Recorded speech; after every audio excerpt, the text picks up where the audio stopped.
Real quick, I'm doing another gift card giveaway, and I want you guys to send me your favorite players in FIFA history and put them into one team. Send me your squads on Twitter or email them to me, maybe add a quick story or a favorite moment from a player. I'll be ranking them, and the winner will get a $30 gift card. So as some of you know, I am an Arsenal fan. Shut up? No, shut up. And while there are a few reasons why I started supporting the club, I fell in love with them because of their playing style. Vangerball is a fairly well-known term in the footballing world, not just because it produced winning seasons and trophies, but because it was also beautiful to watch. These two goals in the 2013-14 season are extremely iconic, with one of them even being argued as the best team goal in Premier League history. Vangerball not only made me fall in love with Arsenal, but with the beautiful part of the game. Don't get me wrong, there's still a lot of great goals being produced by this current squad. It's arguably the greatest Arsenal team that I've seen since I started watching them back in 2010, and I'm finally able to witness Arsenal in a title race. So why is it that even in this situation, I'm not having as much fun as I did watching Vangerball get us 4th place again? Well, it's because the sport is becoming more boring. For one, I think modern tactics are the biggest reason for this new era of boring football, especially when you look at the clubs who are winning the most and the managers who run them, in other words, Manchester City and Pep Guardiola. It's no secret that Pep is one of the best managers of our time and one of the most influential. His tactics have reverberated across the world, and we see a lot of clubs trying to replicate the same style or at least have similar aspects. Arsenal. While that's not the worst thing in the world, as this deploys a high-intensity press and having lots of the ball, it can resemble Spain at times, where they try to pass the opposition to death. Now, it's not exactly City's fault that they have to do this for most of their games, as their opponents will sit back and try to counter them. However, their build-up can be extremely predictable, and they'll score their goals because of the quality of their players. It's a heavily structured system that doesn't allow any freedom for most players, with these 3 being exceptions. In fact, Thierry Henry has said that he was benched at halftime even while scoring a goal because he crossed the middle line. So me being me, I went there a couple of times to play with Leo. I scored a goal.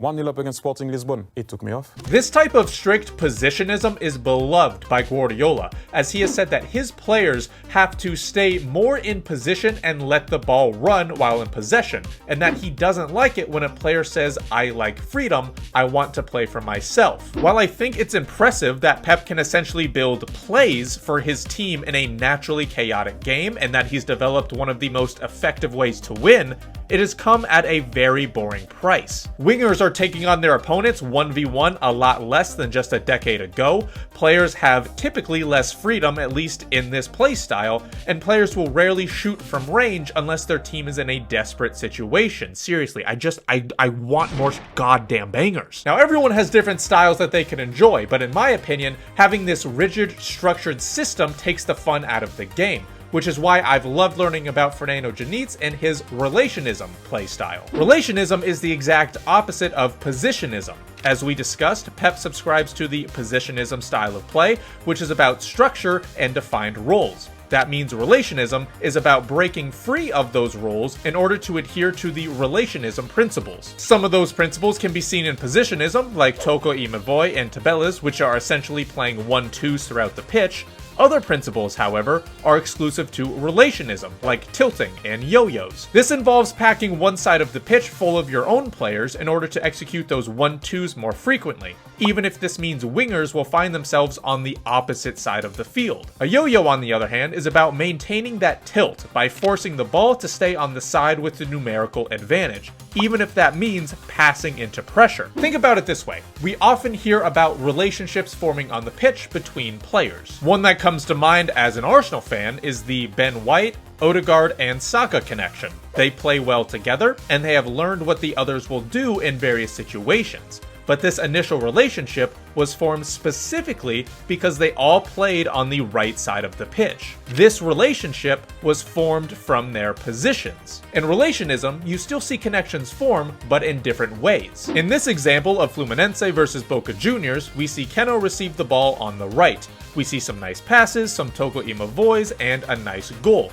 But what's interesting is that Keno is a left winger, yet he assisted from the right side of the pitch. Like I said about positionism, you see relationships form from positions, like Saka, Odegaard, and Ben White. But in relationism, you see positions form from relationships, like the left winger playing on the literal opposite side of the pitch to connect with the right winger. I personally hope to see more of this playstyle spread around the world. In fact, we've already seen a European club, Malmo, use a lot of the same principles, and they managed to win their domestic league while doing so. I think this is exactly what the footballing world needs at the moment, because all of the flair, all of the 1v1s from wingers, and the quick passing that's seemingly missing right now and making the sport boring often comes up every single match when relationism is used. Did I go off topic discussing relationism? Yes. Am I sorry about it? Not in the goddamn slightest. So let's get back on track. But if you are interested in learning more about relationism, and trust me, I skipped a lot of stuff, you can look at this article from Jamie Hamilton or this video I made exploring its principles. So yes, I do think tactics are the main reason for this modern boring football. However,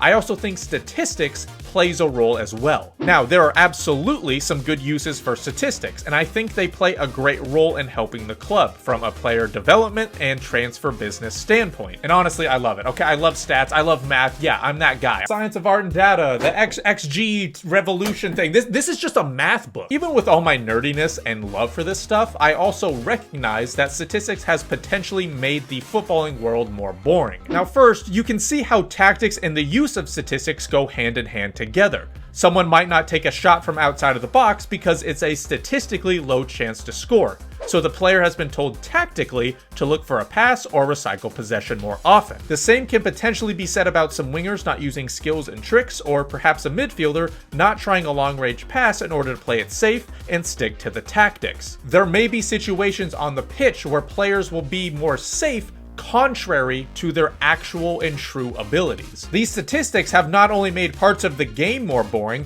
but the fans more boring as well. Some fans will have opinions about players or clubs that rely strictly on statistics and nothing else. Now, this is a problem because while most things can be measured during a match, we are not at the point where everything can. So it's still important to watch with your own eyes. Take this clip from Mitso Jr. on YouTube. They are describing certain runs that can be made by attackers, but in our case, we'll use this clip to show what statistics may miss. This run being made is a brilliant piece of attacking movement from the attacker because it allows space to be made for their teammate by dragging the defender away. While certain runs can be recorded, this type of movement can be easily overlooked by statistics and fans. So why is this boring?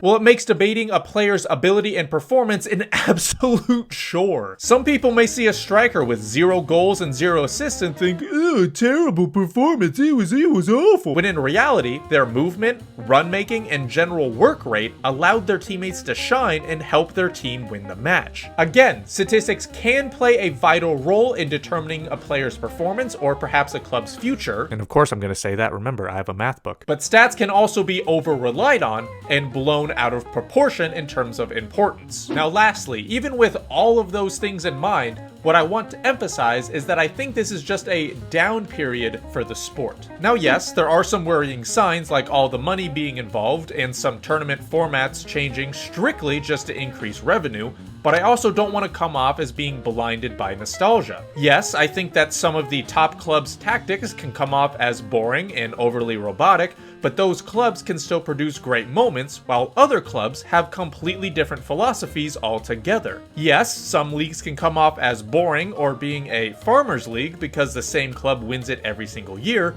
but other leagues and tournaments show that special moments are still capable of happening if you care to watch them in the first place. You could genuinely argue that even if some parts of the game or some leagues are becoming more boring, that will force you to take a look at all of the other amazing footballing things around the world. If it wasn't for me finding some of Guardiola's tactics boring, I would have never discovered Fernando Genitz and his relationism playstyle that I've fallen in love with. If it wasn't for the large, boring gap in Premier League football from late December to mid to late January, I never would have watched AFCON and realized how much fun it is. I think the title of this video should change to, "Is mainstream football becoming more boring?" And to that, you could answer yes. However, I do think that the sport overall is fine.